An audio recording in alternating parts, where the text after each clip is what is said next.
What's up, everybody? How's everybody doing today? I'm streaming from the basement. I'm in my own basement. Hi, and we have Comet, of course. Come on, just get it over with. Come on. There it is. Oh, we've got the ball. We've got the ball. So, yeah, I did send out our Streamlab link to a couple of other. Can you catch it instead of sending it back at my desk? God, he's not that bright. Did it bounce off his face? It did bounce off his face. I lost my train of thought. I did send the link out to a couple of people that I'd like to have on, including Mr. Emerson. I don't know if he's busy or not. I haven't heard much from him today. We do have a lot of news to cover, and none of it is bamboo related for once. Yay! Let's just insert a little. Oh, hang on. Here we go. There we go. None of it is bamboo related. There we go. Yeah. All right. I am actually printing something fun for once. So I sliced this up in Prusa slicer. Does anybody know what this is? Anybody? What, 5 seconds to guess? Yeah, I know it took you 5 seconds. What am I printing? What am I printing? Come on. Hang on, I gotta yell. I didn't even look at the name for it when I guessed. I just knew. I know. Here. All right, we're gonna go. Here's the actual print job running. It is a cup holder. It's actually a cup holder to go on my pinball machines. So this will actually bolt onto the left leg here. So you take the bolts out of the leg, put them through here, and then tighten them back down. And there we go. So, and I'm printing it in our Mystic Ocean, which you're out of stock on, but Krista had a little stash of them down here. So she had like almost a full roll that I so I figured I'd do it in a fun color. So spent last night replacing and testing MOSFETs on a driver board from 1979. So that was fun. I picked one up from a buddy of mine for pretty cheap, and I knew it needed some work. It had a burnt up coil. Turns out the coil was burnt up because the MOSFET for it was stuck on, so the coil just burned up. And it got me thinking too, because like I like to monitor things. I like to problem solve. I was thinking about like writing up code to use an ESP to then have temperature sensors connected to that ESP that I can then put all over the machine, designed like a 3D printed like adapter to snap onto the coil to then monitor the coil temperature. So if something gets stuck on and it gets over temp, I can either have it like flash a light or something or make an alarm sound. Or if I wanted to get even fancier, I could put a like a relay on there to shut the power off to the machine. So if it was over temp, it could just kill the power to the machine. I was just thinking about different ways to do it. I do have lighting on them. I put some of our NeoPixels, the Easy Neos that we carry, the little hard PCB strips we use for the printers. I actually mount them to the bottom of the cabinet, and I have them being driven with the D1 Mini ESP boards that we actually sell. So I'm actually using quite a few parts on my pinball machines that we sell. I have our battery backup on there for both of them. I have our easy plug to turn them on and off. And then I have the NeoPixels with the D1 Mini for just lighting underneath the cabinet to make it look nice. Thermal runaway in a pinball machine. That's exactly what I was thinking. Like, think about that. That's literally what I'd be doing. Like, I feel like that can make a good project. And I mean, the thing is, the coils, they're like anywhere from 15 to 20 bucks a piece. So they're not super expensive. However, it would only cost about 20 bucks in parts to make, a multiple monitor system. And I can even, if I don't care about knowing which coil's overheating and just that a coil is overheating, I haven't tested this, but I'm pretty sure I can hook a bunch of thermistors up in parallel wiring, not series, but parallel wiring. So that way, if any of them trip, it'll spike the temperature reading. You know what I mean? I know obviously if I have the more I have, the lower the influence one sensor going up will have on the rest. However, I don't know. There's a bunch of different ways to do that. And I was just thinking about it because making them last longer is definitely something because they're old. The one I have to be super accurate, just enough to tell you what's going on. Yeah, because they do heat up sometimes during play, but none of the solenoids are really on all the time. They're not designed to be on all the time. They're meant to just turn on, and like the flippers are the ones that are the most. So that's my new obsession. I got a good deal on two older machines. One only needed a couple things. The other one needed a decent amount of work. There were some burned up wires, so I had to repin harnesses and stuff. But I am going to be 3D printing some replacement parts as things break. So then, I got into printing to have it augment my other hobbies, right? And I didn't really plan on it being a hobby in itself, which it is. But I do use it to augment my other hobbies, so whether that's printing parts or accessories or whatnot. David, my Vectrix. Yeah, let's see. There we go. I gotta fix that too. It has to be on for a little bit before it warms up. There's a Zener diode that needs to be replaced, but it does work once it's all warmed up. So I picked that up from a buddy of mine a couple years ago. So he was getting rid of that, and I told him 10 plus years ago. And I was like, hey, if you ever get rid of the Vectrex, just because I like it's such a unique little thing, and the screen doesn't flicker like that. That's just the camera. It's perfectly fine in person. It's just because it's a CRT. I was like, let me know if you want to get rid of it. And a couple years later, he literally 10 years later, he's like, did you still want that? I was like, yeah, sure.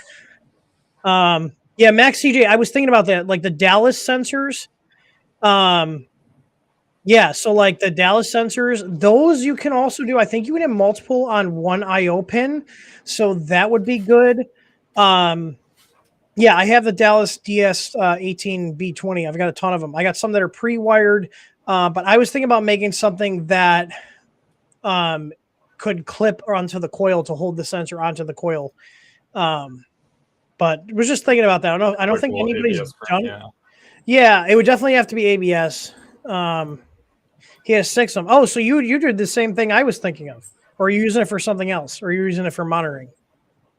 Because I hadn't seen anybody post on any forums about monitoring with their pinballs and what they did. But I was like, if I could prevent damage and work because, something screwed up, I'd rather the machine shut off instead of burning the part up and, you know what I mean? Having to sit there and go through the replacement process. Oh, 6 sensors on one pin. I thought you meant because people call pinball machines pins. You're talking IO pin on. Okay, I get it now. All right. Well, enough of my my random new ADHD obsessions. Let's see here. All right.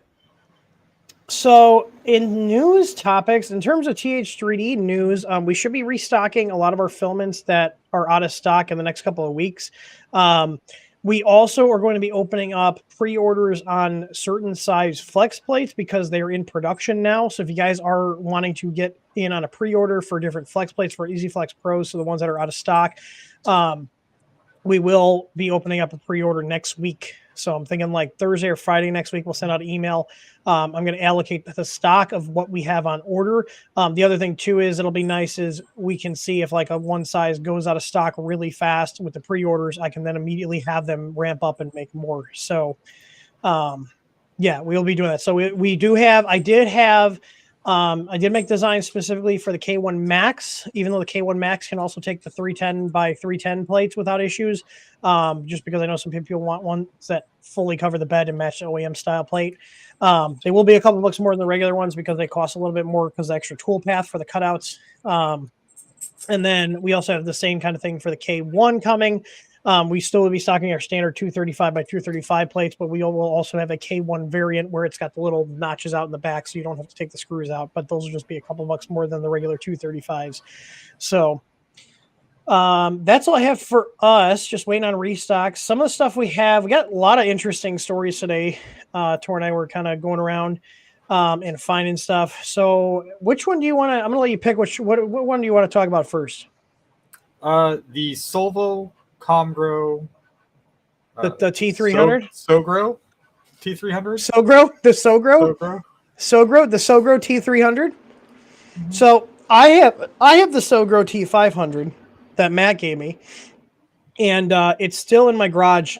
He broke the hot end because Matt and FDM printers just don't get along. The one thing I noticed on here is this screen really looks like the screen that is on the new Ender 3 V3. Okay, yeah, can we talk about Creality again with their Ender 3 V3? So they have the Ender 3 V3 SE. They also have the Ender 3 V3 KE, and they also have the Ender 3 V3. Why the fuck are you doing this to us, Creality? Like, seriously, I'm sorry if I'm blowing my mic out, but why the fuck do they keep reusing these goddamn fucking names? They're going to confuse the shit out of people. Even more. Like, it's not like people haven't complained to them for the past 7 years now. I know. I hate it. I fucking hate it. It looks like the same screen as Big Tree Tech uses. It has like the same bezel size and everything. I just made that bigger. Nah, maybe not. I mean, it's just a screen. I really doubt that they'd be using Big Tree Tech parts in there. Just because I haven't seen anything from Big Tree Tech on their stuff, if that makes sense. Yeah. But yeah, so let's see. So $549, you're gonna get, let's see here. A plastic bed. No, are you trolling me? We were talking about this. I was like, let's save the discussion for the check the show notes. Hey, Tom. What's up, Tom? I haven't talked to Tom in a bit. I hope he's doing well. He likes to send the dogs treats. He sends them boxes. He's the guy who sends us the dogs boxes of stuff all the time. Okay. So we have network. We have Ethernet, Wi-Fi, Comet. Go lay down. He's like, we could play today. I'm like, no, we're not right now. No, he heard treats. Oh, he did hear treat. You fat ass. Like my dad. Look at him. Did you hear treats? Do you like treats? Come on, up. There we go. He's excited. We heard treats. All right, so it's Clipper Intelligent Core based on Clipper. Optimizes a 64-bit microcomputer with Clipper, not only significantly improving computational speed, but also greatly enhancing brain speed and quality through pressure advance and input shaping. It's got a SBC in it. I love all the marketing wink these companies think. It's revolutionary. We put a 64-bit processor. We've had 64-bit I'm pretty sure it's processors. an MKS Pi in there from the Loyal Moses review on it. I mean, I'd be fine with that. Those were good. I So think I'm loving how we're actually getting like good extruders on printers now. Like they're finally like realizing that people don't want like the really shitty like basic ass extruders anymore. Especially if they're going to be pushing it at these speeds. But they also Yeah. have the proprietary nozzle setup, but it's a like bamboo clone kind of thing where it has that same style of So I law. do like, so I think it's funny. They have a 5025 fan. So it's 10 millimeters thicker than a 5015 at 8,500 RPMs. That's going to be loud as shit. It's going to blow. Yeah. Why does everybody use this same test? It's the better same than, test. The rear blowers that some of those had, where it's just like 50-15 fans all blowing at once. Where it's just I do see a little what I assume is an inductive probe hiding in there. I like that over BL Touch or CR Touch. Like I'll take a cheap inductive probe over that any day. They have actual prints on here, so that's nice. Like that's not bad for a 13-minute benchy, and it's a bed slinger. 30-second heating. That is one. I will say that is one of my complaints about the Bamboo is the bed takes forever to get the temperature for 100C. Fucking forever. Is that was that reversed? Was that video flipped? What? Why is the graph backwards? It starts on the left. Yeah, they have it going the opposite way what we're used to. Why? Yeah, no, I mean, it looks nice. It's got a, 4.3-inch touch screen, high refresh rate. I don't give a shit about the refresh rate on my printer screen. It doesn't matter. Let's see. 81-point auto leveling. Oh my God, that will take fucking forever. Why? I saw that. There's no need for that. You can run a 3x3, 5x5 tops mesh. If you're shipping beds that are so warped, you need an 81-point auto leveling. You need to ship beds that aren't that warped.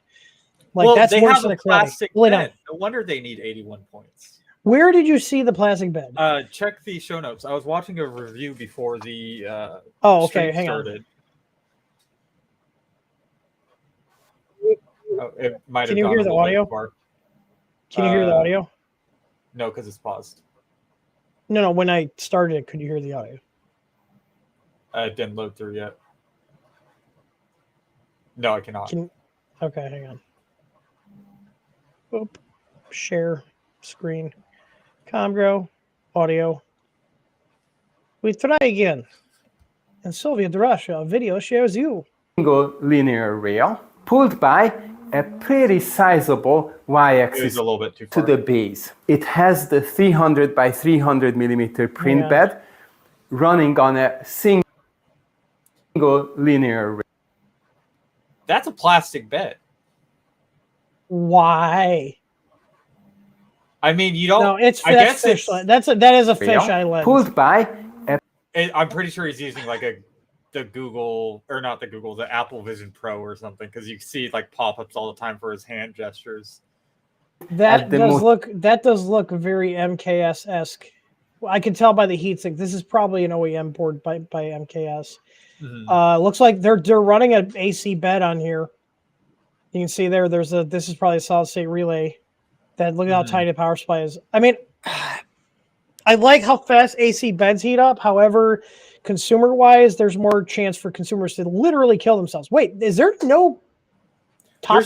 There's no top X gantry bar, but it's really solid aluminum bars. I guess. Bases behind. I mean, I guess that doesn't matter that much. Sports.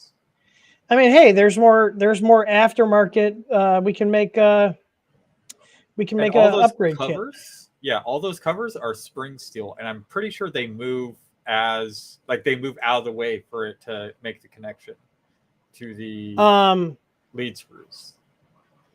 Yeah, it's a fucking plastic bed. Yeah, fast bed heating, because you're heating up plastic, not a chunk of metal. I don't know how I feel about that. I don't like it.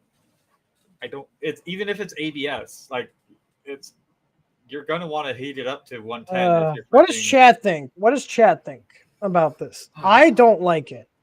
I get it. It's lighter, but I feel like here's the thing. It's heat. It's hot, right? It's going to dry the plastic out. The plastic is going to become very brittle over time. I can probably take my fucking actually I probably could. Not probably. I could. I could take my CR10. Okay.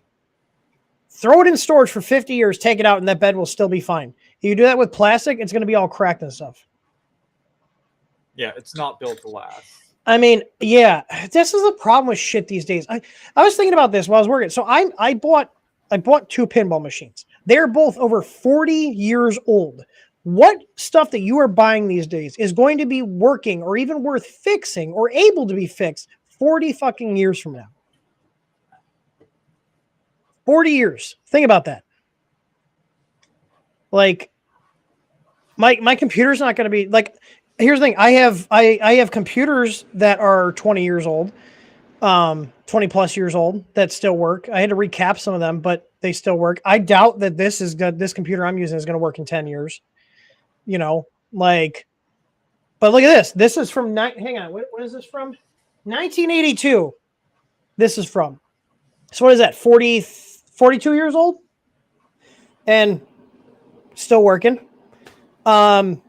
You know, it does have that issue with the power up, but I know what it is. Anyways, but the thing is, it works. It still works. I can still, you know, like I can play my game here. Mandela Roseworks is probably going to make a killing on upgrades on those. Yeah. Looks like an opportunity to sell Mike 6 Saloon beds. Yep. Yeah. So, yeah, I was actually going to ask people: do you guys think? So here's the thing for people with the. So hang on, let's go back to this and then we'll go off to my offshoot here. I think for the price, what you get, if the print quality is good, this will probably be a good printer. I don't like the bed at all. I hate the bed. Not even dislike. I hate the fucking bed. Yeah. I get why they did it, but I don't, the plastic cannot be that much lighter than a sheet of aluminum. It's sure as shit. Not like you think the Chinese aluminum beds are not flat. How bad do you think the fucking plastic is going to be? Yeah, do you know what I mean? Deform as soon as you heat it up to ABS temps. It's like you might get 30-second heat like up times, I'd be glad to take a look at it. I'm probably not going to buy it. Maybe. I mean, if it's a total PLA machine.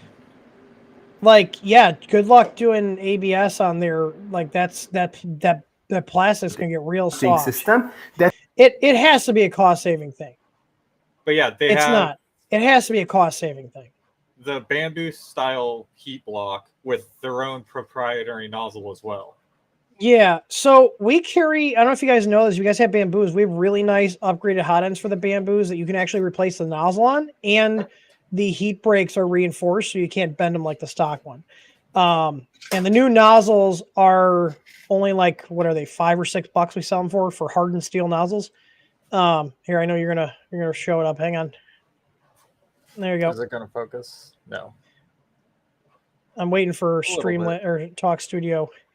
I can just show our website. So, yeah, Tor's been printing like crazy. I sent him a couple of them, and he's been loving it. One for assembly, one for printing. I do have a box. I do have a box with one just so I can show people. I think I'm also going to bring it to when we do shows. It just says demo unit on it, and it's just one just for people to get their grubby little hands all over.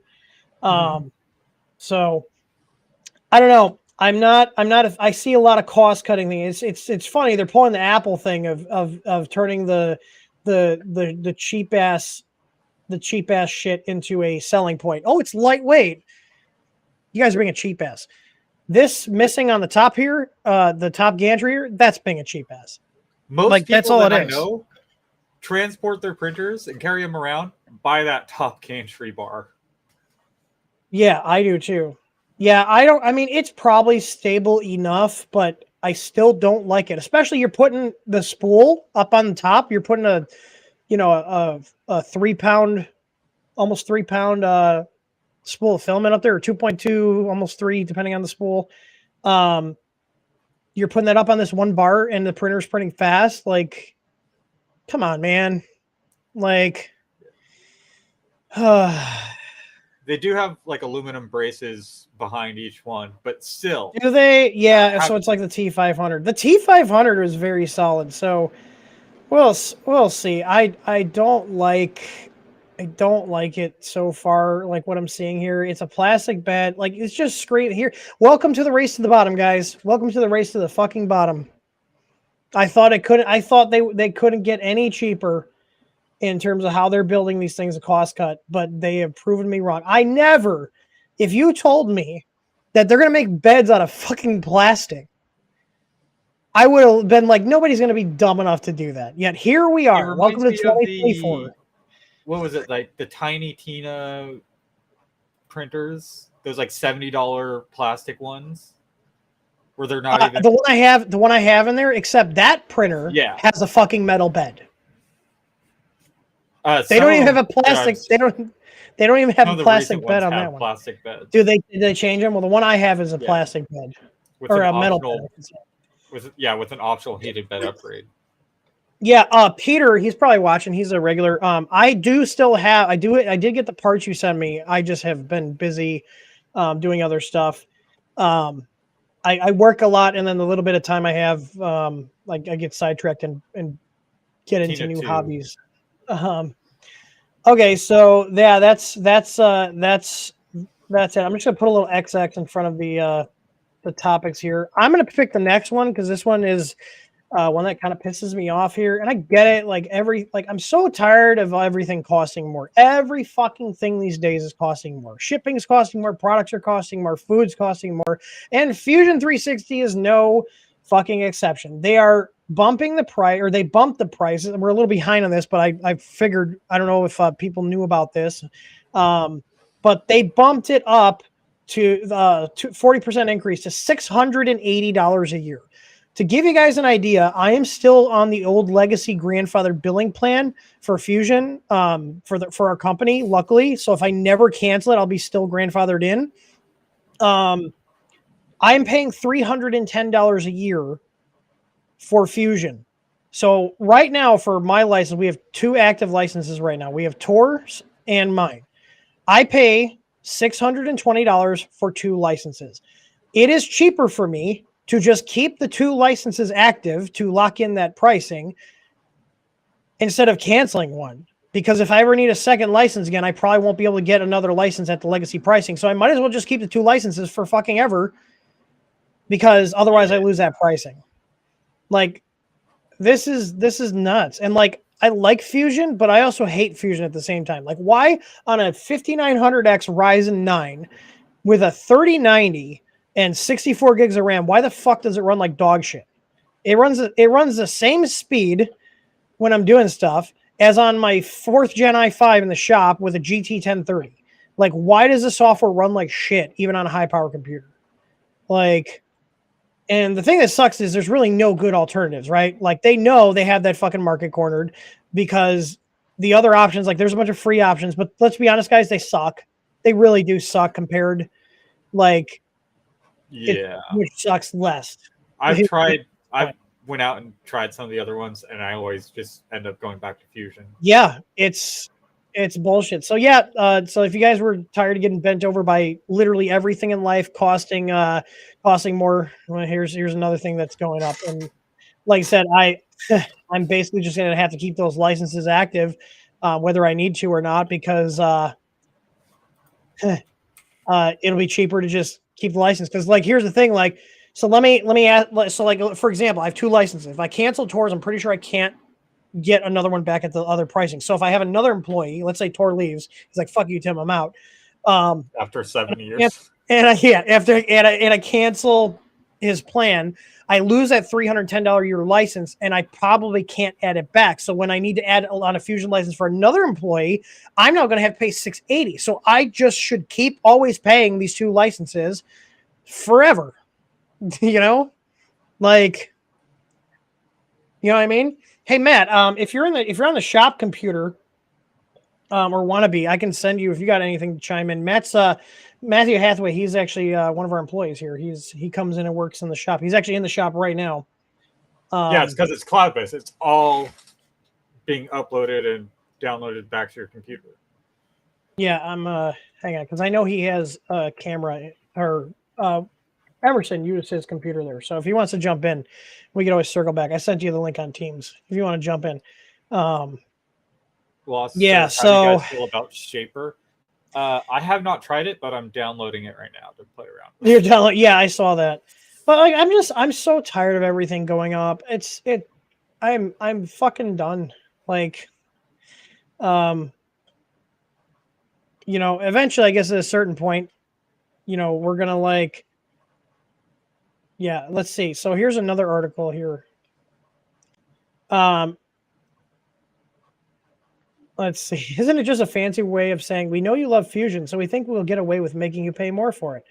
Let's see. So, yeah, there was a price tag bump from $495 to $545, and now $690. So it's a 130% increase over the last 10 years. We pay, and I'll show you. Hang on. I'll show you our log, our backend. I don't think it'll show anything here. So I actually have, so check this out. I actually have a 2024 legacy. So we have two now. I don't know. There's none of my billing information being shown. So look here. I can renew this. It's just expired at $490 a seat for the legacy 2024. So I could actually renew this and get a $490, but we don't need 3 licenses right now. Let me switch back here and I'll show you my other one here.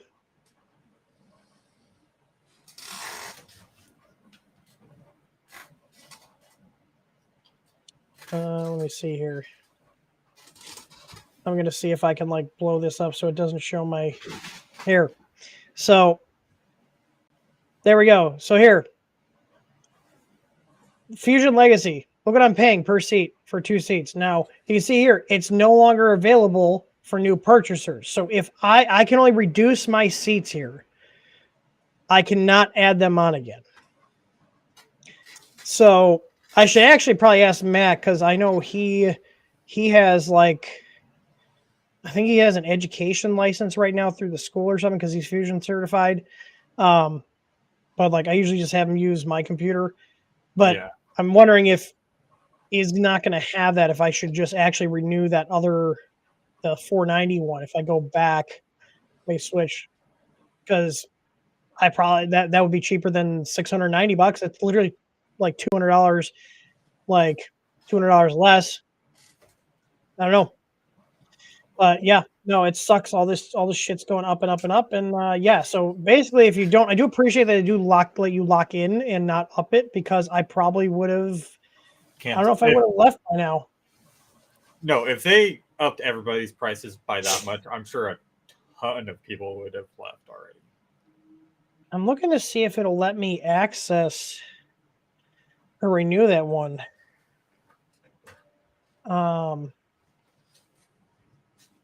I don't think it will.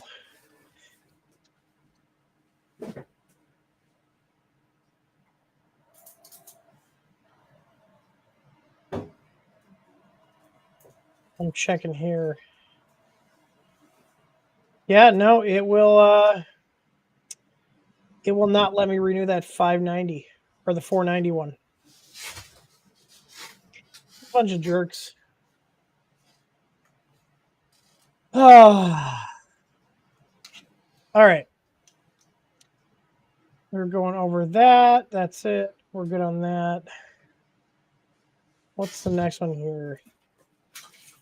I need to translate this page. I believe it was. Yeah, Matt said he doesn't have anything else to add. Just that, yeah, it's slow.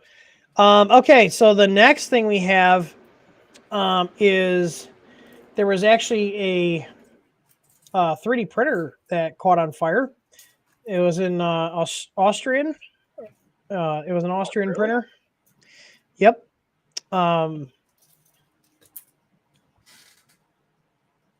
Let's see. Let me share this. And this is actually interesting because the guy, it got posted to Reddit here. And he claimed it, and it's like, "Send me." Yeah, he's like, yeah, it's mine. So here's the thing. So they're saying that they heard explosions.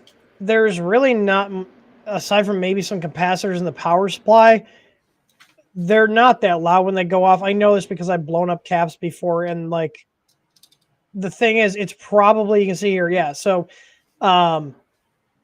the Ender 6 has the normal safety feature. So the chances of an Ender 6 actually catching on fire is pretty damn low unless you've turned them off or you did some stupid modification that, was not correctly done or something. But you can see here, he's not sure if it was a printer or the laptop. The neighbors heard 3 explosions. I don't think printers explode like that. Yeah, so if it was by the laptop, that was probably the batteries in the laptop, the cells going off because lipos, depending on if it's lipo or if it's like a cell, like 18650, they're very loud when they go off, especially the 18650 versions.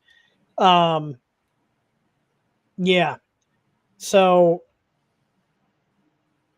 let's see. They're saying here there were several electronic devices in the study, including a 3D printer, which was very badly damaged. When interviewing the residents, it turned out the printer had been in operation since the morning. On the basis of the trace image, according to the current findings, a technical defect can be assumed to be a cause of the fire, the police said. Yeah. Oh, what? Perhaps the worst incident involved a faulty 3D printer that was placed next to a large storage of explosive magician's paper. What? Oh. Yeah, those little fireball papers where they like flick out their hand and it's like a little ball of fire. That little magic paper stuff. Yeah, that might not be the best place to store your printer next to. Oh my God. Like, this is crazy. It's from 2016. Hairspray. 3 canisters of hairspray. He was attempting to ensure a print properly stuck to the heated bed surface with hairspray. Taylor used 3 canisters of hairspray in an attempt to hold the printer down. That's just dumb. Somehow a spark appeared, perhaps from electrical outlet that heated the print surface or even from a wonky stepper motor, ignited the cloud of hairspray. The flash paper ignited by the burning hairspray and turned the room into a large inferno. That's fucking crazy. Why would you put 3 cans of hairspray on your printer? Because Aquanet got to hold that stuff down. I used to use Aquanet when I printed on glass like a peasant. Same. For the S4. I didn't use that much. I never used more than like a couple squirts on the bed. Not 3 cans of it. Yeah, so here's the the Reddit thread here. Oh, the fuck happened? Hang on.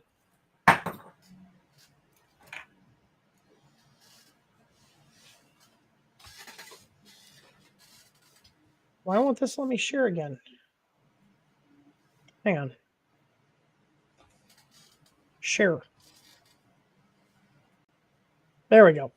Okay, so here, if you look here, they do said here, upgrades people upgrades. This is your call to check if your printer has thermal runaway protection enabled and your PSU is properly fused.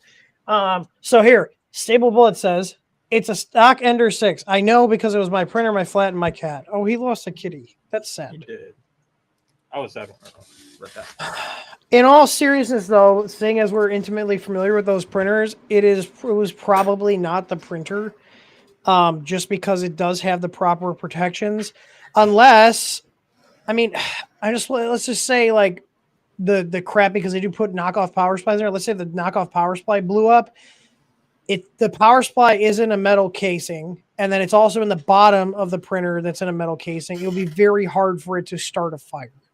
Especially completely stock. I would probably be more apt to think maybe the laptop caused a fire, and it was just right next to the printer if he was running it off the laptop. And this is also, let's say it was a PSU. This is, or even in situations like this, This is why I tell you you're an idiot if you replace the metal parts on your printer power supply enclosure with printed parts. Like I literally got recommended a video the other day on YouTube where this guy is printing a spacer so he can put a Noctua fan in his power supply. And I'm like, no, stop. Like, why? Like, I left a comment. I don't think he replied to me, but I was like, this is dangerous. Don't do this. Like, he literally printed a spacer. So, like, he still technically has all the casing on it, but half of the case now is a printed plastic part. Like, I'm checking to see. Yeah, if one of those pops or caps pop, that plastic part is not going to keep it in. No, it'll depending on what you print it on, well, depending on what you print it in, it could be fuel for the fire instead of making it contain said fire. I'm trying to find. I'm trying to see my comment history so I can see when I pull the video up so I can show you. Here it is. I found it. It was yesterday. So don't be like this guy. He's like literally 120 subscribers, but you can see I disliked it. Oh, he did reply to me. They never notified me. Let's see what he said. I disagree in this case. Okay. Have fun explaining that to your homeowner's insurance why your little like your here, where does he show it? Like, I'm sure your print will be very silent when it's in ruins because you put this stupid ass thing on here. See this? Upgrade your fan. Here. That's fine. He put like an extension on here. Like, there it is, right there. This is stupid. Don't be like this idiot and do stupid shit like this. And here, I'll just reply. Well, if there is a fire, that's your house burning down, not mine. Like, this is like, people are so dumb. I appreciate the concern, but I disagree in this case. Like, it's not. It's the whole power supply is certified for safety as you get it. As soon as you put a plastic, like, show me the Meanwells that have like only plastic casings. They all have metal casings. Like, this is a stupid idea. Like, this is really stupid. And I'm tired of people telling other people to do stupid, dangerous shit to their machines. Like, it's that simple. All right. Like, if you want to replace your fan, yeah, you can replace your fan, but yeah, like, don't replace it with one that's spec, not one that's oversized and you're gonna make a little modification, like completely replace. Yeah, any modifications would invalidate its certification. So here's the thing: if you and probably changing the fan out would also qualify as that. But let's say his printer that he did this modification caught on fire and burned his house down. They're going to investigate the cause of the fire. And it's going to be really easy to figure out when the lid of the machine or machine's power supply is off of the power supply when it's supposed to be screwed in, right? Because even if it went through a fire, the fire typically isn't going to get hot enough to melt the casing of the power supply. It might deform it, but it's going to be easy to prove that the power supply was modified. And then they're probably going to be like, well, you screwed it up and this caused the fire. We're not covering anything. You're on your own replacing all the damaged items. You're on your own replacing everything that in the house that got damaged because we're not covering it. Like, insurance companies find every single way to get out of paying out claims. And you think that they're not going to do that for a modified machine? Like, especially the main power source for the printer? Like, it's dumb. I will die on this hill. It's a dumb thing. Don't fuck with your power supply's casings. Don't do it. Like, just from an electrical interference standpoint, it's a bad idea. And from a safety standpoint, I think it's a really bad idea as well. And I will continue to tell people they're dumb every time I see them do it. Because you can see, like I told them, I didn't call them dumb in the comment. I said, It's a bad idea. This can cause a fire. I specifically mentioned, the homeowner's insurance, and he still is like, I'm just going to do it. You're dumb at this point. If your printer catches on fire, you deserve what happens. Like, I hope nobody gets hurt. Like, it's so stupid. Like, but yeah, I gave him a nice fat thumbs down. All right, done with moving on to idiots. Let's go to something that's actually pretty exciting here. So the Frozen Arca, which we've mentioned a couple times, and for the record, I do not do Kickstarters. If you want to risk your money on a Kickstarter, by all means do it. I'm going to wait until this is done, and I will probably be buying one of these. But it's a Kickstarter right now, and I think you save it's like $1,000 for everything. It's cheaper than the Bamboo X1 Carbon. It's a much bigger build volume than X1 Carbon. It's not locked down like the X1 Carbon or any of the Bamboos. I have an X1 Carbon. It's a decent printer. It works, but I don't like how locked down it is and how restricted it is. I can't even adjust my first layer if the sensor doesn't detect right, which is done quite a bit. It's been better since I updated the firmware, but I've had to cancel prints because it doesn't get the first layer right quite a few times. But that's beside the point. Oh, excuse me. Hang on. My balls are making me burp. Balls. It's an energy drink. I'm not making an innuendo.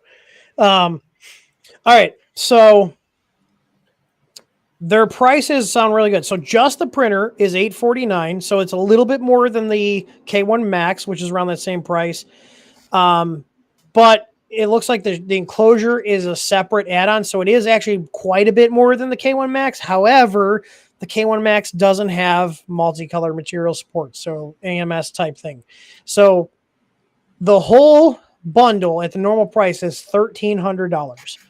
That is a bigger build volume than the X1 Carbon with the AMS, and it's the same features.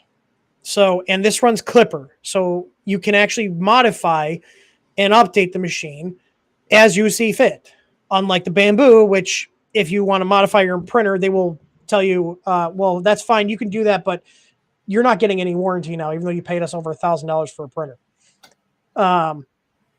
This is really compelling. The other thing that makes me really interesting for me, and we've talked about this, is because this is a Clipper machine and the Chroma kit is being driven by Clipper, you might be able to take this Chroma kit and run it on other machines. Yeah, just copy their macros over to another. Yeah, machine. is that making you excited, Tor? Thinking about being able to like put Chroma like an AMS on your Mercury One? Like it would. That's what I'm saying. I am curious about that Chroma kit. Yeah, more than the printer itself. Right. Like basically, if you can get it to talk to Clipper and figure out the macros to do the filament changes, and then set your slicer up, you can do multi-material. That's just going to be in its own file, like ChromaKit.cfg, and you can just download it and put it on any printer. Yeah, just configure it. So if I go here, so yesterday at 8 a.m. they had on Kickstarter. So let's go to their Kickstarter and see. Frozen is a legitimate company, but I hate, $1.3 million of their $10,000 goal. I hope you guys get your printers. I've been burned by Kickstarters too often to do it. I won't do it again. Patented auto leveling. Okay. That's some marketing wink right there. I don't know how you patent Clipper's auto leveling unless they're talking about how they're doing it in like the hardware size. Let's see. Yeah, so this is there. So this is the enclosure, the printer, and the Chroma kit, 1048. Oh, and 4 rolls of filament. That's better than Bamboo's. It doesn't include the spools though. It's just refills. What? Huh? Yeah. They're saying it'll be delivered in July. Yeah, so it's going to be many months before it's actually available. Yeah, I'm good. I'll wait and see how it shakes out. So, and the thing is too, I saw somebody saying here that the purge block is humongous. The Bamboo wastes a shit ton of filament doing multicolor too. And here's the thing is, you can tune this to waste less filament, just like you can on the bamboos. And that's all software. Like, you know what I mean? Like, it's all done in software for how you handle the purging. The thing is, I'm after the hardware, and from a hardware standpoint, this is actually a printer I'm kind of excited to see come to market. And that's saying a lot, because I don't really get that excited. I don't really get that excited about printers anymore, because it's kind of the same stuff. I mean, yeah, we got like the K1 and the K1 Max and the bamboos, and it's like, okay, but like, the multicolor stuff is pretty cool. The big thing is that I use the AMS for on our X1 is just auto rollover to the next roll of filament. So we've actually been just shoving all the like small rolls of like ABS into it and just letting it burn up all the rest of those rolls. Whereas we would, probably would have tossed them, because it's not worth running out and having to stop and change I the really do job. like that. It uses The everything. The AMS is my favorite part of the bamboo system, and that's it. That's like my favorite part. And just for the ease of loading and unloading filament and rolling over. I do not like how when it runs out of filament, you have to wait for the filament to get all the way up to the fucking hot end for it to run out. And there's no change filament option on the screen while you're printing. So if I want to change the rollout, because maybe I didn't have the auto rollover set up before I started print, because you can't put another roll in until you have another roll of the same type. You can't change your AMS settings while it's printing. I hate that they don't have a sensor further on, or just have an option to let me change the filament. Like, you literally have to like wait for it to go all the way to the hot end, because the sensor is in the hot end, and there's no option to change out. So for example, I was trying to. There's a sensor right in the AMS correct itself, and but I'm it doesn't pretty use sure it. there's one in the. Yeah, it just tells the printer that it's out, but it doesn't do anything for you to. It doesn't do it until the sensor in the head trips. Yep. So, and for example, I was trying to get the hell out of the shop because I had stuff to go do, but the filament was about to run out. I didn't have auto rollover set up because I had multiple different filaments in the AMS, and I just wanted to change the filament out before I left for the day so the print could finish the next day. And I literally had to sit there and wait until it got all the way into the hot end, which was like 10 fucking minutes.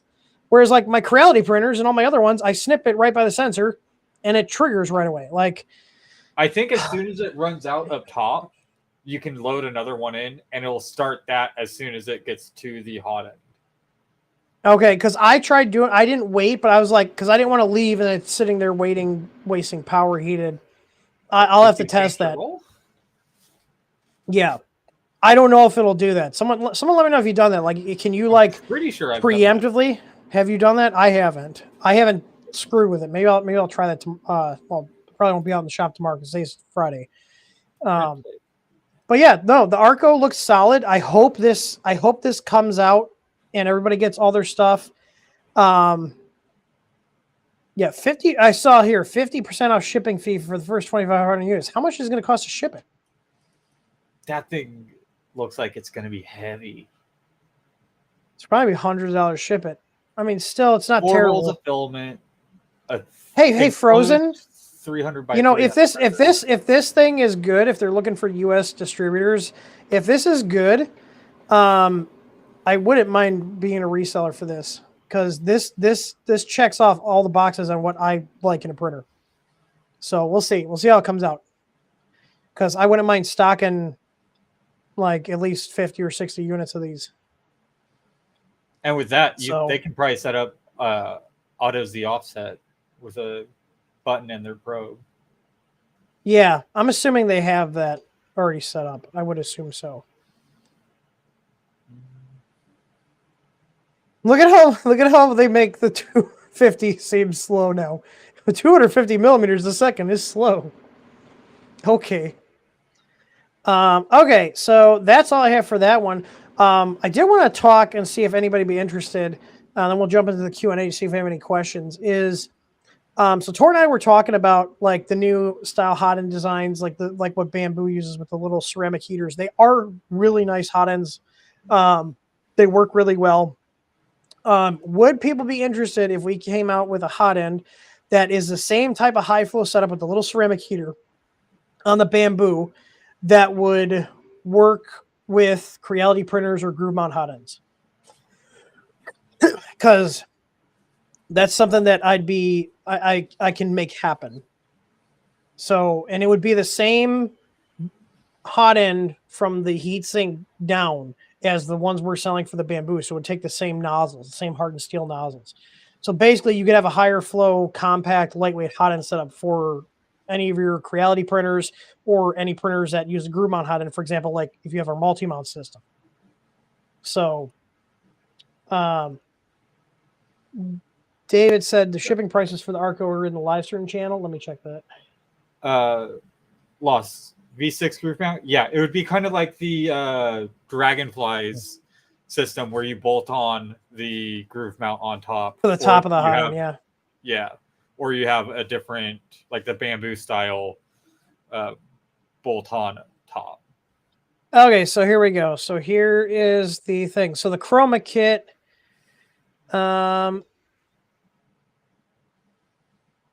So there's Arco, there's the Chroma kit, and the Penta Shield. So you'd be looking at, like, let's say 62 plus 1/3, so like $200 something shipped for if you got the full thing.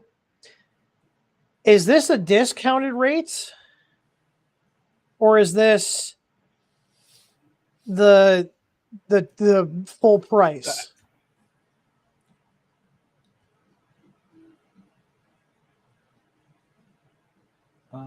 He said 181 US shipping for the whole kit. Okay, so that's what you would pay, or you would pay half of that?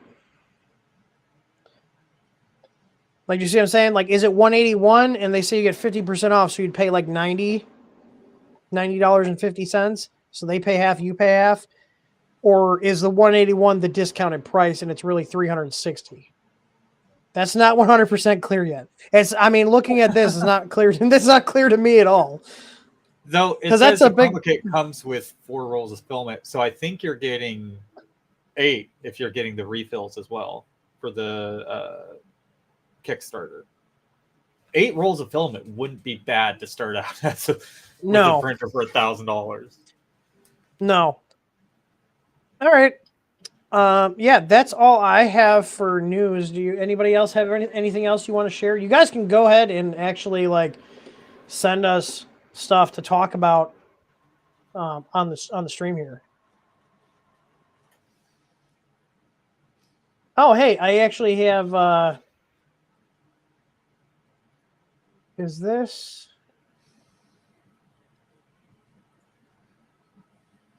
I just realized he posted. This was the last stream. He posted good pictures of the lighting kit before and after for the X1s, which I put that on my. I put that on my X1C. This isn't the X1. This is the P. This is on his P1S. This is the P1S. That's the. Hey, Maker's Fine. Is a P1S the one that is the one you have? P1S is enclosed. Yes. Okay, that's one. So this is his. So if you guys don't know this already, if you guys have a Bamboo P1 series or the X1 series, we have awesome lighting kits. So this is your stock light here, and this was posted by David. So this is not like I'm trying to use my own pictures. This is his own pictures from his printer. This is with our kit. Yeah, and he's printing out my hot end stand on it too. Yeah, this is with our kit. This is with the stock. Look how much nicer the lighting is. Oh, hang on. This is with our kit. This is with stock. Our kit.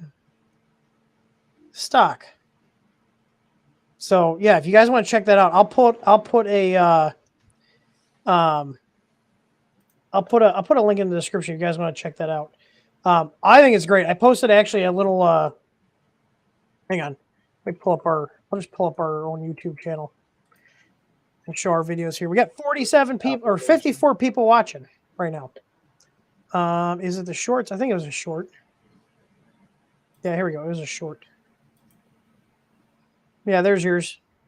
Yeah, so I know your camera's lower frame rate than mine, but the picture quality of yours is better than mine. Mine is so pixelated accessing the camera even on LAN.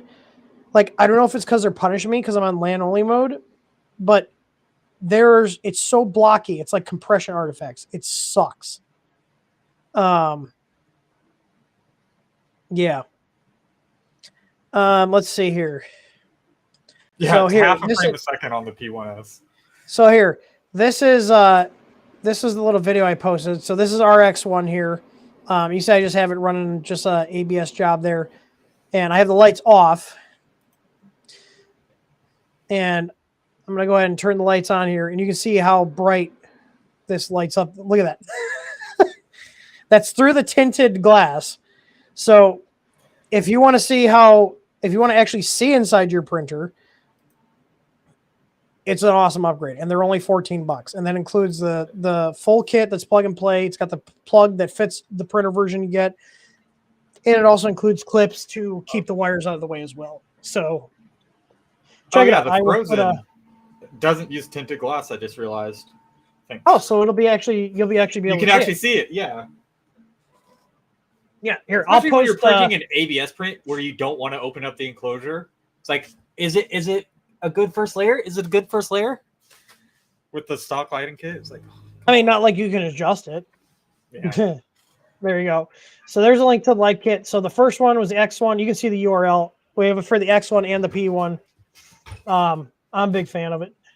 Like customers have been I think on the P1, people have already left reviews. If you guys did get our lighting kits, you can upload photos to our reviews. So please post your photos so other customers can see. Like people are very happy with them. So, all right. I know you're really happy with it.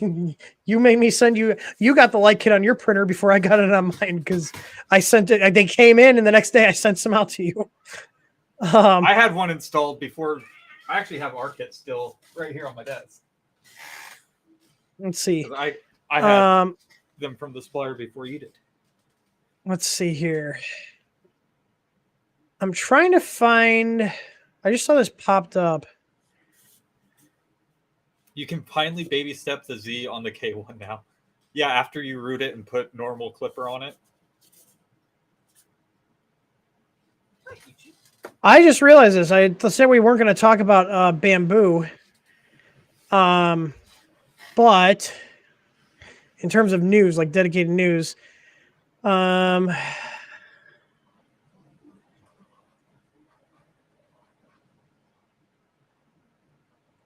they're locking people out of their printers now. For the A1? For the A1. They really don't want people to use it now. If you're still using your A1, don't pause the print at the start and change the build plate. I use a pause to change the build plate after I sent to print. When I realized I had my texture plate on, need my smooth, which causes a second long bed irregularity, which I've done in the past. In the new firmware, this sets a flag on your system that locks you out. So the bed temp changed. So it's a very aggressive thermal runaway protection. He has a protector on, no kinks in his cord. The cord on an extra breaker to the wall, only print when it can be actively monitored. I still wouldn't use it, but yeah, they're hardware locking you out. Yeah, so according to Fabaloo, that's why I brought this up. I scrolled through Fabaloo; they're a pretty good source for keeping up with stuff. Basically, like it is a software lock, and you have to run here. It's an additional safety feature. The heat bed temperature is monitored. If there's a change, which is not expected, a software fuse is triggered to avoid any danger to the user. It just stops the heat bed from heating temporarily. The heat bed can be enabled again with a file that's run by the printer. So the thing is, you have to contact support to get that file, is what the guy on the Reddit post was saying. So welcome to cloud connected shit, guys. Can't say I can't say I told you so, but they can lock you out of your printers. I still don't think you should be printing with them, but however, in the case, like, yep. Yeah, they can lock you out of that. So it locks out the heater, so you can print with no heat, but good luck with that. You're going to get warping, even with PLA. I saw. All right, so let's move into the Q&A section. Yeah, that's what I'm not surprised they're doing lockouts though. I thought that they would be doing that from the beginning, just from a liability standpoint. Like they're trying to cover their ass. Here's the thing: they have, as far as I know, they have a presence here in the U.S. Meaning they could actually be sued, unlike companies like Creality that don't have a U.S. office and business registration. Like, good luck trying to sue Creality if their printer burns your house down, or ANET, or any of these other companies. However, Bamboo has presence there, so yeah. Good for consumers though, because if their printer burns your house down, you can sue them. All right, the first question we have today is from Ruben24601. He said, I'm going to change my stock board of my 3Max to the EasyBoard V2. I noticed a negative terminal coming from the power supply burned and melted the plastic ferrule cover. Any idea how that could happen? I cut the ferrule and crimped the ends of the wires. Would it be safe to cut and reuse a cable? I added the pictures to the file drop. Let me pull up our merch. I already know what happened. I think those have crimps on them, as far as I remember. Let me see files here. He did upload them. Let me see here. Can I just view this in my system here? I don't want to download it. I just want to view it. I guess I'm going to have to download. All right, hang on. Download. Let me open these up. Lay down.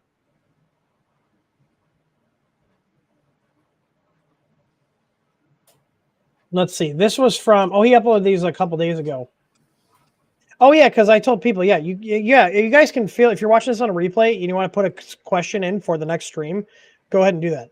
All right, let me share this here. Window, images. All right. Yeah, so this has the crimp ferrules on it, and it definitely burned up. So here's a couple of things. One, it could be that the crimp ferrule is not fully crimped down. However, it looks like it was fully crimped down. I'd be more inclined. Oh yeah, look at that. That's crispy. Oh, somebody. Oh, I think I. Oh, this was. I forgot. This was not the same guy. Emerson uploaded this. He printed this in our midnight PLA.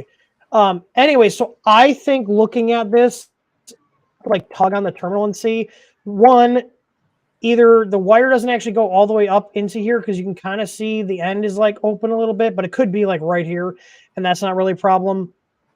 I would be more likely to say that it's probably this wasn't tightened down all the way, or what is even more likely is that it's just because Creality uses really crappy quality terminals on their printers and they get loose over time. You have to really crank them down, and if you didn't assemble it, China typically assembles that. If they didn't tighten down all the way, it can cause arcing, even if you have a crimp ferrule on there. They're just also crappy terminals. The crimp the soldered wire. If they crimp on a solder, that could cause it too. Yeah. I don't think those printers, unless they started doing that recently, I don't think those printers came with crimp ferrules on them. I'd be more, given the information I have here, I'd be more along the lines to think that it's probably just an issue of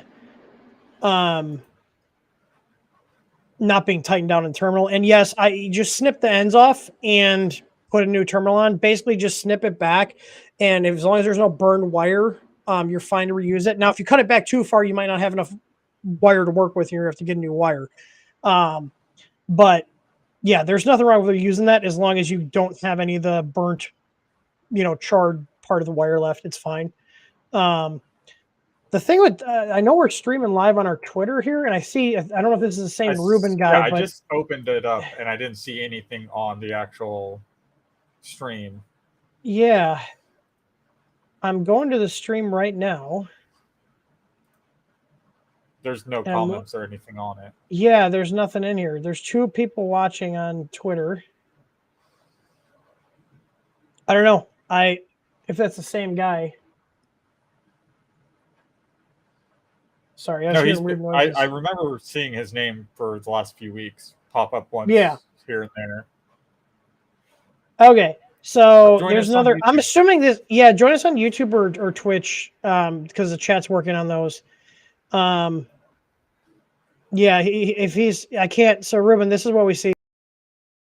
We only see this. Well, there's literally nothing.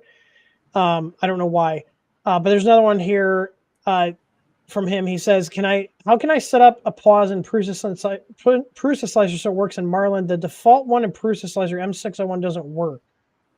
It's supposed to be M600, isn't it? Yeah, it's M600 for pause filament change. It should be M600. I don't know if what is 601. There isn't even a 601, is there?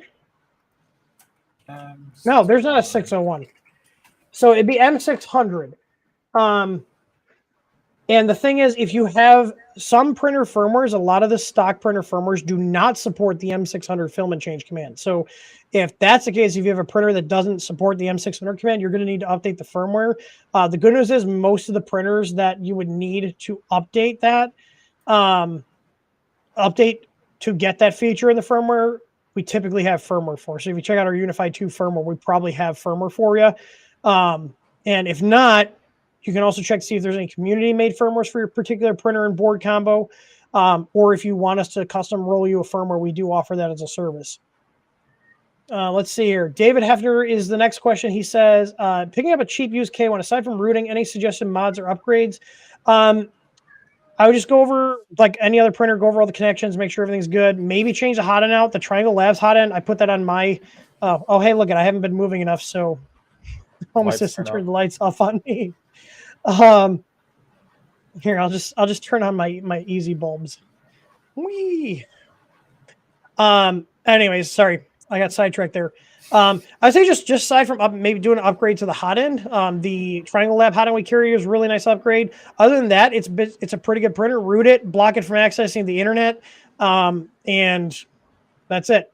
I need better presence sensors. So down here, I use the IP camera that's in the corner as a presence sensor, but I'm not moving enough to, like, I'm looking at my Blue Iris setup here. I'm not even doing this. It's like seeing the motion. I have to like get up. So if I get up here, now it's triggering and now it's recognizing that there's a person in here. So I got to tune it a little bit better. I actually just got a, excuse me. I just got a Google Coral USB adapter to play with for some local AI processing. So that'll be fun. But yeah, no, the K1's pretty good. Pretty good machine out of the box. Sinfly's asking, what's your opinion on the FlashForge line of Core XY printers? I've never been really impressed with FlashForge in general. I can't tell you whether their printers suck or not. They're newer ones because I haven't used them. Sorry. Alex says, I'm interested in updating my CR10S or convincing myself to continue modding it.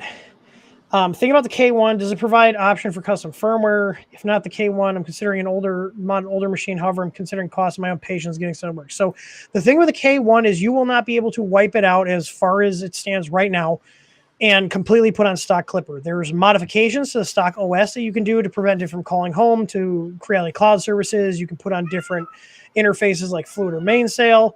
But you cannot have a vanilla normal Clipper experience on it as of right now.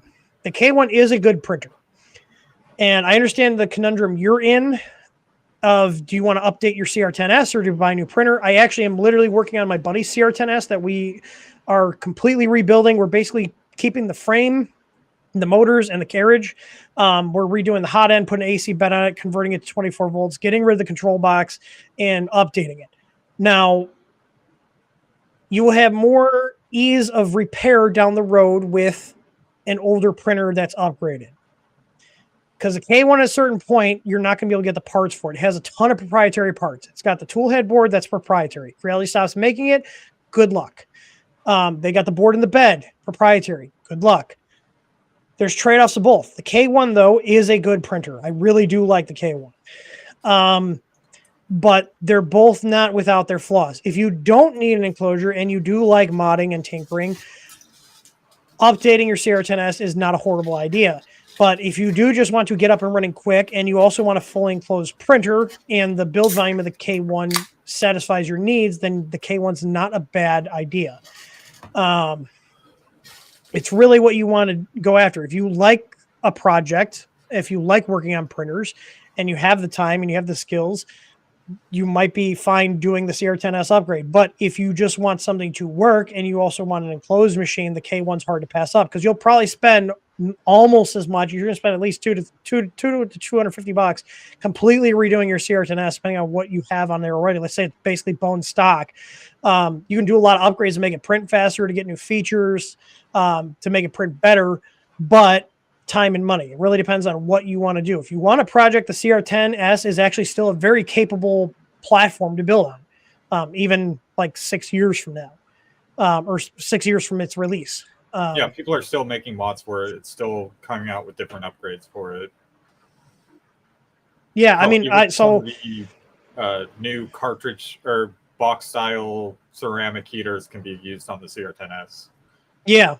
So I see David Hefner, what am I replacing the control box with? So I found some files in Thingiverse. There's a set of feet.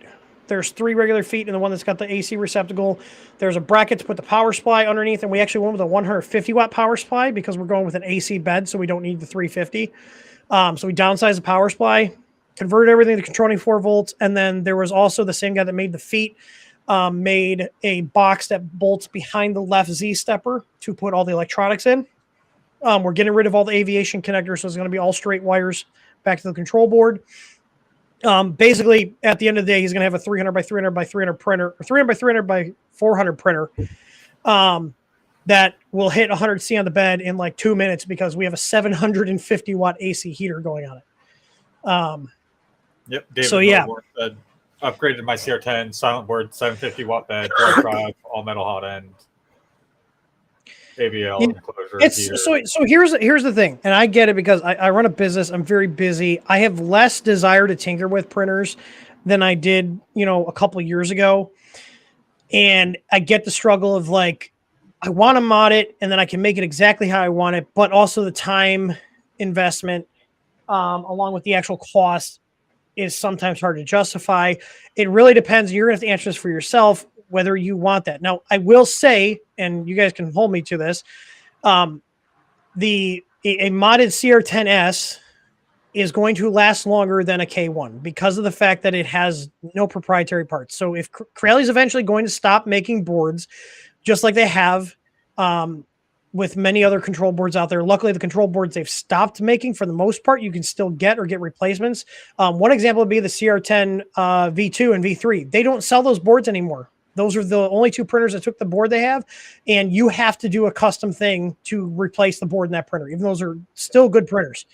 We've had a lot of people recently upgrade to the Easy board because they don't have any other options for different upgrade boards. And you can do it. It's not a ton of work. I've done plenty of retrofits. Like I just literally put an Easy board in our Chiron, and it usually involves when you put a board in a printer that's not meant to take that board in terms of drop-in replacement is you have to make an adapter plate. So you fire up Fusion, you map out the holes of the old board, you map out the holes of the new one, and basically make a plate that you can print, put in place of the old board to bolt the new board to. And typically I then have to take my Dremel and I cut a hole or a slit in the side of the control box or whatever it's going in so I can get access to the SD slot and the USB ports on the new machine. Is it a ton of work? Not really. Is it a little bit of work? No. So it's involved. You have to have the tools. Like I have tons of tools to fabricate stuff, to modify stuff. A lot of people don't, though. The other thing with the K1 is, like I said, the downside is it has proprietary boards in it. All the boards are proprietary. So while you could also retrofit it, it would be a lot more work to retrofit a K1 with aftermarket toolhead boards and an aftermarket motherboard if you need to replace it later down the road than it would be something like a CR10.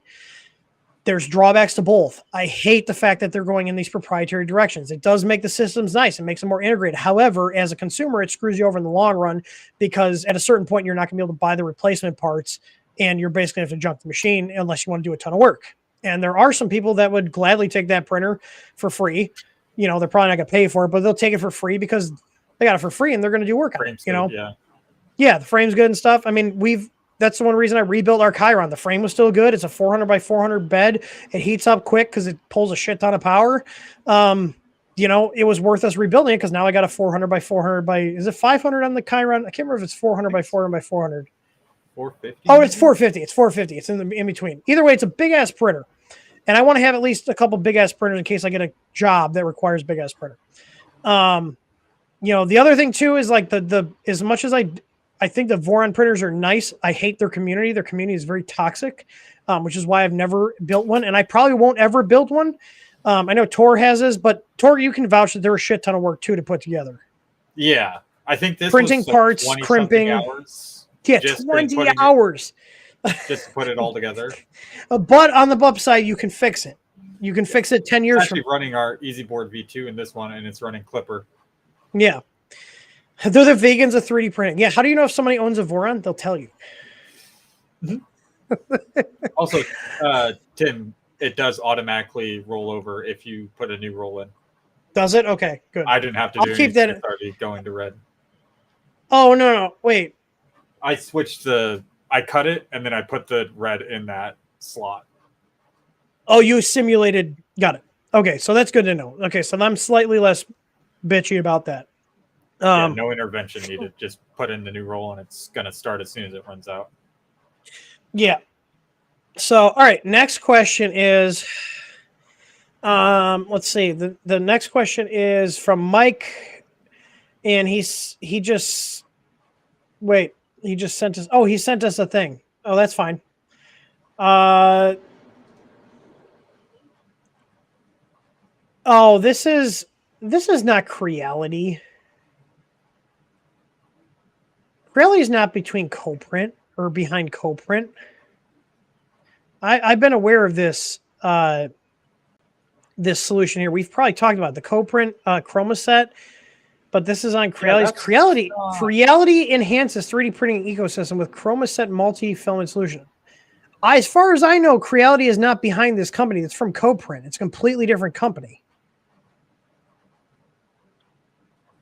Yeah, this is. I'm pretty sure this is not. What? Yeah, I don't remember them having. Oh, they're collaborating with them.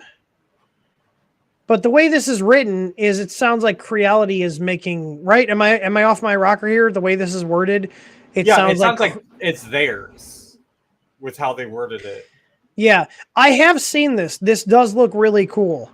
Yeah, it's like a clipper pad with MMU materials. Yeah. All right. No, I was like, wait, no, I've heard of that before. Before we go, does anybody have any other questions or any other 3D printing news they're aware of that you want to share? Because we are good on questions here. See right above me, a little ticker there. You want to ask a question, you can go to Q&A.th3dstudio.com. You can send your question in there. I set that up. Yeah, the bamboos are good for people who don't want to tinker. It is a nice printer. Like, the printer is good. It works. It prints. It does its job. I just don't like how locked down it is. And I will say that about any other printer that comes along that does the same thing. It's not just I hate bamboo. I am equal in my my evaluations. Just like Creality with their cloud shit. I hate cloud shit. I hate it. Like, for my hardware at home, I hate cloud shit. I use cloud stuff when it makes sense. Like right now, we are literally streaming through a cloud platform. Something like this makes sense to have in a cloud. Something that sits on my desk that I interact with directly does not need to be cloud connected. So, you know what I mean? Okay. I'm just looking through chat here. And I'm assuming Chris is going to be like, I have food ready soon because she was making dinner. Yeah, she said it was on the grill a little bit ago. Yeah, she's making some pork chops. Yeah. And I have to use the restroom in a bit too. I Yeah, drank I a love Mountain to Dew. I'm with David. I love to tinker, but I wanted something that can pump out prints and not have to worry about it that much. That's essentially what my Bamboo is. It's like I click print, I walk away, and I work on other printers. Yeah. I've been using our X1 to literally just do bitch work. It's literally just been printing like random parts. I've been printing out some of the ABL parts or like the mounts and stuff. I've been just running because here's the thing: I want to get a ton of hours on the machine. Comet, lay down. Yeah, it You're needs almost to done. pay for itself. Lay down. Yeah, I mean it's an enclosed printer. Why would I not use it? Like right now, I'm assuming some of them finish their jobs. We have like 15 machines running right now doing jobs, and the Bamboo is one of them. Like literally here. I only got some of them in here, but look at our HA farm here. That whole rack's running right now. A lot of the ABS ones. We had all the ABS printers going. It's 72 degrees in the print farm right now. Yeah, It's a little toast. It's a little toast. It's a little toasty. Oh, excuse me. Yeah, here's that one going. It's dinner time. Nope, I just got the notice that we're doing dinner. Krista, 3, 2, 1. Right. All right. I don't have any other questions. I appreciate everybody stopping by. Sorry, I'm like being distracted here. But anyways, yeah. So if you guys have any questions, comments, suggestions, if you're watching this on a replay, go ahead and you can submit a question. I'll get to it on the next stream. I leave that form open all the time. So if you guys want to send something in, go ahead and send it in, then you can come back. So it's kind of like a semi-live thing. So yeah, Caddy Daddy 69 says his S5 just prints EasyBoard V2. I thought he said something else. Oh yeah. Yeah, Kinovo bed. You have to have the Kinovo. You're a smart man. You have to have the Kinovo with the S5. That is a game changer with that printer. S4 and S5. It just prints, and he's running Clipper. Cool. Yeah, you can run Clipper on our EasyBoards. Yeah, if actually, you want to board that, our Clipper config.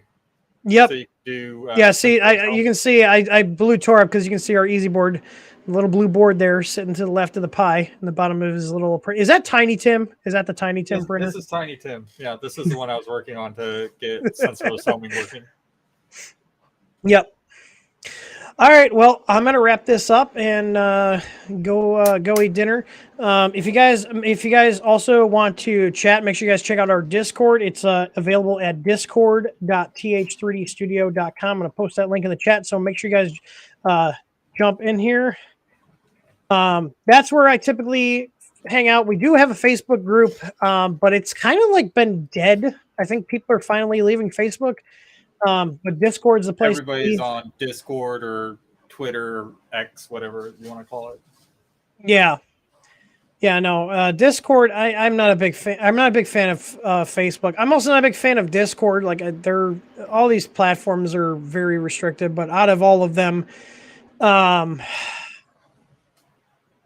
of them have their flaws and benefits. So did I ever do the KE stream? No, I didn't. That'll be next week. Yeah, I've been trying to schedule stuff, but we've had a lot of stuff going on in the background. We just ordered a bunch of new products and stuff, did a bunch of launches. So as you guys see us posting all these new products to the site, there's a lot that has to happen before we can post them to the site and get them ready for sale, which takes up a lot of my time. So Pictures all right. Edited, taken pages. Yep. Testing, documentation, all that shit. So Fun thing. But yeah, but necessary. So, all right, everybody. Thank you for stopping by. And as always, happy printing. We're going to end the stream now. Have a good one.